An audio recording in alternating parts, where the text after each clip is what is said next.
Hi అండి, welcome to my channel Sita daily vlog. అందరూ ఎలా ఉన్నారండి? బాగున్నారా? మీ అందరూ బాగుండాలని మనసారా ఆ దేవుణ్ణి కోరుకుంటున్నాను. ముందుగా అందరికీ శ్రీరామనవమి శుభాకాంక్షలు అండి. మనం అందరం సంతోషంగా సుఖ సంతోషంగా ఉండాలని ఆ శ్రీరామచంద్రుడిని కోరుకుంటున్నాను.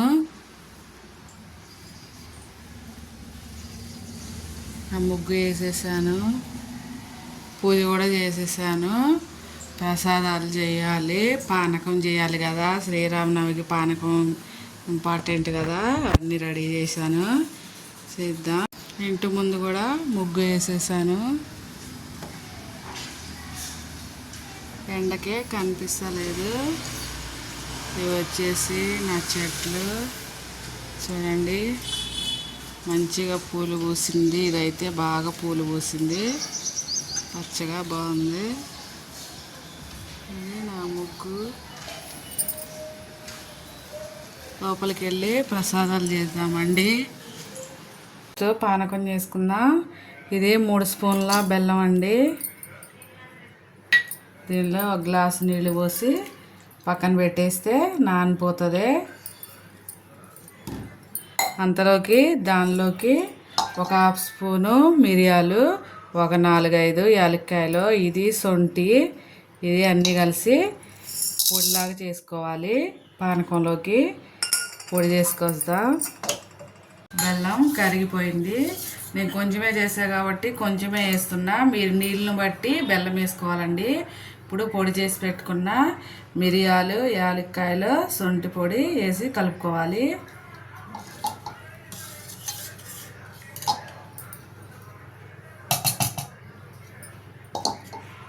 అంతే, పానకం రెడీ అయిపోయింది. దీని పక్కన పెట్టుకున్నా. ఇప్పుడు చల్లిముడి చేస్తున్నా. 1 కప్పుకి 1/2 కప్పు బెల్లం వేస్తున్నానండి. ఈ రెండు కలిపి మిక్సీలో బెల్లం మంచిగా పిండిలో కలిసేలాగా పెట్టుకుందాం. అలాగే దీనికి ఒక 3 యాలక్కాయలు వేస్తున్నా. బియ్యం పిండేనండి. కొంతమంది తడి బియ్యం పిండితో కూడా చేసుకుంటారు. తడి బియ్యం పిండితో కూడా చాలా బాగుంటుంది. పొడి బియ్యం పిండి వేస్తున్నా నేను. ఇప్పుడు బెల్లం వేసి బియ్యం పిండి వేసి దీన్ని మిక్సీ పట్టుకొస్తే బెల్లం మంచిగా ఈవెన్గా పిండిలో కలుస్తుంది. ఇలా మిక్సీ పట్టాక దీన్ని ఒక గిన్నెలో వేసుకుందాం.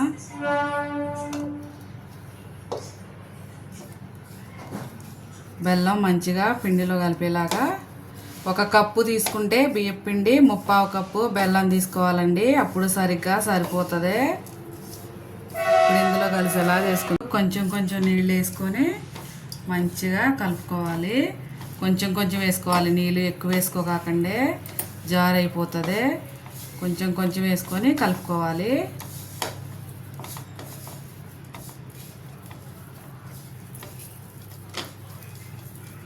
ఇలా ముద్ద చేసుకోవాలి.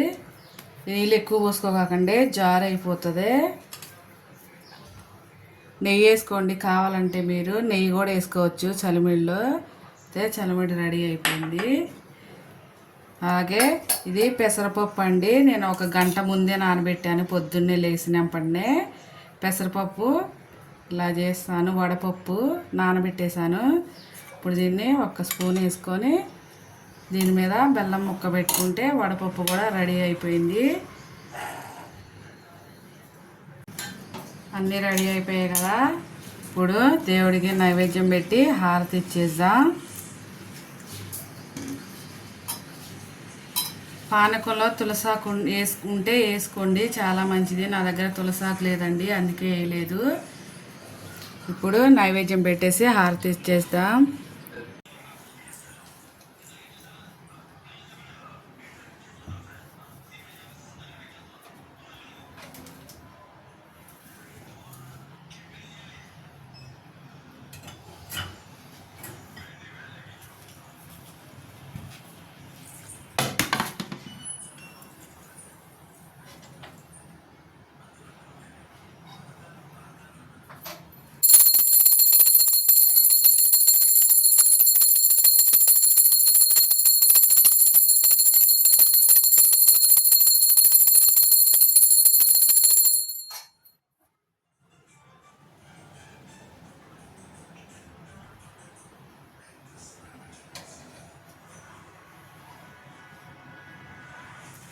ఓకేనండి, అయిపోయింది నా పూజ. మీరు కూడా మంచిగా పూజ చేసుకోండి.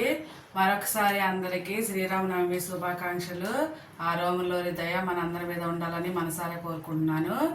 ఉంటాను. ఇవాళకి వీడియో ఇంతేనండి. నా వీడియో కనుక నచ్చితే ఒక లైక్ కొట్టండి, షేర్ చేయండి, కామెంట్ చేయండి, సబ్స్క్రైబ్ చేసుకోండి ఫ్రెండ్స్. ఉంటా. బాయ్.